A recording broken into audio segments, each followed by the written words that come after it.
Hello everyone, welcome to my channel. आज हम करेंगे Coleridge unit 30 Coleridge Kubla Khan and dejection and oat.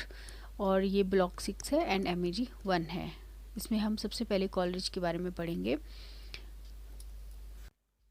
The romantic revival has been discussed in detail in the unit on Wordsworth the prelude. तो romantic revival के बारे में हम already पढ़ चुके हैं जब हमने वर्ड लास्ट जो हमने यूनिट किया था उसमें।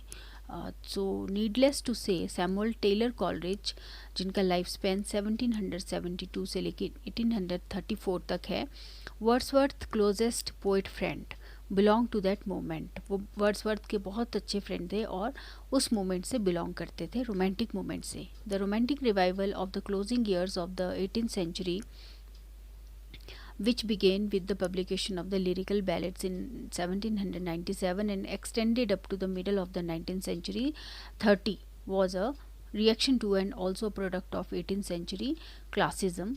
And the remarkable point about Coleridge is that the element of reaction to the classical norms is most prominent in his poetry. So he is often called the most romantic of the romantic poets. अब ये हमें पता है कि romantic poetry कब से start हुई थी, रोमांटिक मूवमेंट कब से स्टार्ट हुई, तो लिरिकल बैलेट्स के साथ ही रोमांटिक मूवमेंट स्टार्ट हुई थी जब 1797 में ये पब्लिश हुई थी लिरिकल बैलेट्स। उसके बाद जो है ना, ये रोमांटिक मूवमेंट जो है 30 या 34 ईयर्स तक रही थी। और इसमें सबसे ज़्यादा जो है कॉलरिज के काम को, उनके बेस्ट पोइट्री, उनकी पोइट्री जो उनको जो है मोस्ट रोमांटिक बोला जाता है, क्योंकि रोमांटिक पोइट्री जो है ना वो स्टार्ट हुई थी against the classical as. Reaction था, रोमांटिक रिवाइवल जो था रिएक्शन था against the classical as. So classicism के अगेंस्ट ये रिएक्शन था। तो इसमें इनकी जो पोइट्री है ना, ये क्लासिकल नॉर्म्स के अगेंस्ट जो था, सबसे ज़्यादा एलिमेंट्स इसी में थे। इन्हीं की पोइट्री में सबसे ज़्यादा क्लासिकल नॉर्म्स के अगेंस्ट लिखा गया था। So Coleridge's part in the making of lyrical ballad seems, in a word, to obtain a willing suspension of disbelief for the supernatural. तो लिरिकल बैलेड्स जब लिखी गई थी तो उसमें सुपर नेचुरलिज्म का बहुत ज़्यादा यूज़ किया गया था। तो उनकी एक टर्म थी विलिंग सस्पेंशन ऑफ डिसबिलीफ, मतलब आपको किसी चीज़ पर पूरी तरह से विश्वास करना है। विलिंग सस्पेंशन ऑफ डिसबिलीफ है ना, तो किसी चीज़ पे आपको पूरी तरह से विश्वास करना है। तो इसमें ये भर भर के था supernaturalism. The same is emblematical of the best of his poetry. तो ये इंडिकेटर है उनकी पोइट्री का। Born in 1772, Coleridge was at Jesus College from 1791 to 1794. In 1797, he married Sarah Fricker, the sister of Southey's wife. His friendship with Wordsworth and his sister Dorothy, with whom he had long walks, made him the kind of poet that he was. The three influenced one another's thoughts and sensibility. They are most curious points of there are most curious points of similarity between careers of Coleridge and the De Quincey, especially in that both were failures in the century of home and both were the slave of opium. German metaphysics fascinated Coleridge. ये बहुत important line है कि German metaphysics fascinated Coleridge and turned the poet into a philosopher. This caused no enrichment to his poetry, but the combination of poetic sensibility with philosophical subtlety made him an almost perfect critic. Okay. His years of full poetic inspiration were few, two at the most, and hence the quantity of his work is in inverse proportion to his quality. उनकी quantity कम थी लेकिन quality बहुत ज़्यादा थी, तो inverse proportion था एक तरह से। It is not necessary to attribute the decay of Coleridge's poetic powers, or rather the stinting of the poetic flow, to Germany or to opium. Probably this would be to confuse cause and effect. तो जो उनकी poetic powers थी ना, जब वो ख़त्म हुई थी तो उनके लिए जर्मनी को या ओपियम को हम नहीं ठहरा सकते। मीन्स उन पे ये नहीं दे सकते ना कि भी हाँ ओपीएम की वजह से या जर्मनी की वजह से उनकी जो पोइटिक पावर्स थी वो कम हुई थी. The real cause was something innate in the man which he himself was painfully aware of. It was his high ambition to reach beyond the reachable, his desire to discover the deepest region of the soul, and his continuous discovery that words, the only material of poetry, falls short of that supreme requirement. मतलब उनकी जो इच्छाएं थी ना लिखने की वो बहुत ज़्यादा थी और शब्द कम पड़ जाते थे. His stress on music suggests his attempt to transcend the limitations of literalness and to make the words yield as much as they could. But unlike Shakespeare, he could not make his words deliver the richest. Under the pressure of demand, they broke often became incoherent. Incoherent means not clear. This explains the this explains the fragmentary nature of much of his later poetry. Another reason of his sudden decadence in his lack of self confidence, which can partially be attributed to his addiction to narcotics. This caused deep frustration in him. He worked by fits and succeeded in flashes, and failed to finish long works undertaken by him. Broadly speaking, there are four periods in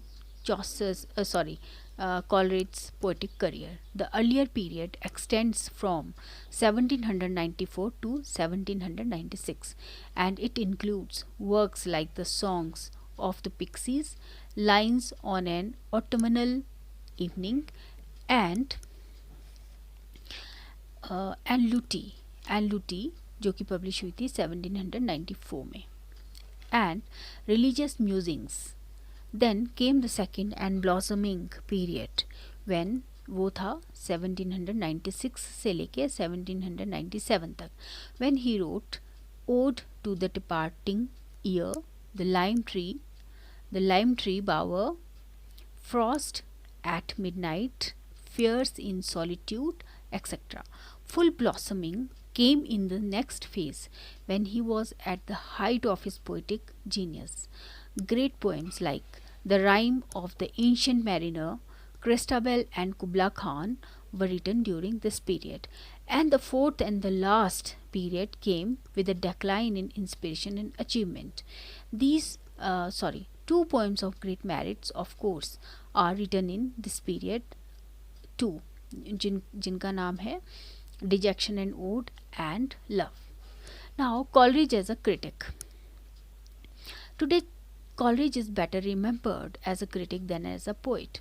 His Biographia Literaria is a great work in which one gets for the first time solid theories of criticism. The starting point of Coleridge is Wordsworth preface to the lyrical ballads, क्योंकि इन्होंने दोनों ने इकट्ठी लिखी थी ना.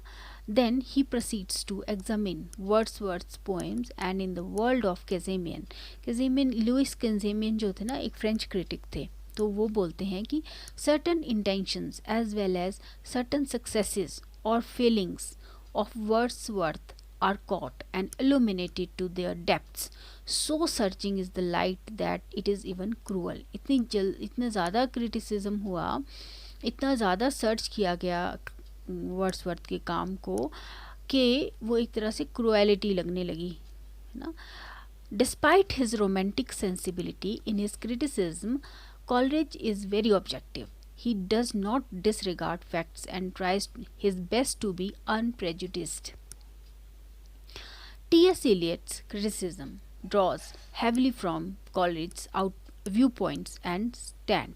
T.S. Eliot जो है उन्होंने काफ़ी कुछ सीखा था कॉलेज के काम से, उनके व्यू पॉइंट, उनके स्टैंड से, है ना. Owing to this objectivity, Coleridge can reach the essential depths of any kind of art and discover the harmonizing and sustaining force therein. Okay, now his imaginative perception seldom fails him, and so his famous distinction between fancy and imagination, despite its mysticism, is so convincing and revealing. Fancy, according to Coleridge, is the mechanical joining of impressions stored in memory, whereas imagination is an organic development of the mind which has the power to reveal the essential and even the ultimate truth of life. Coleridge के अनुसार fancy को हम एक तरह से mechanical joining बोलते हैं, किस चीज़ की, इम्प्रेशंस की। जैसे किसी आदमी ने कहीं कुछ देख लिया, कोई फ्लावर देख लिया, तो उसका इम्प्रेशन जो है उसके दिमाग में चला जाएगा।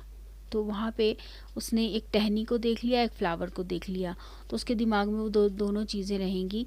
या किसी कोई बड़ा सा गार्डन देख लिया उसने, फिर उसने फ्लावर देख लिया, तो उसके मैकेनिकल जॉइनिंग रहेगी, ये सब दिमाग में उसकी चीज़ रहेगी, मेमोरी में स्टोर रहेगी। फैंसी वही है। उसके बाद वो जो है तो कुछ टाइम के बाद जैसे वो उस गार्डन पे या उस फ्लावर पे पोएम लिखेगा, तो उसकी जो इमेजिनेशन है, मीन्स उस फ्लावर को लेके वो क्या क्या इमेजिन कर सकता है, उस गार्डन को लेके वो क्या क्या इमेजिन कर सकता है ना।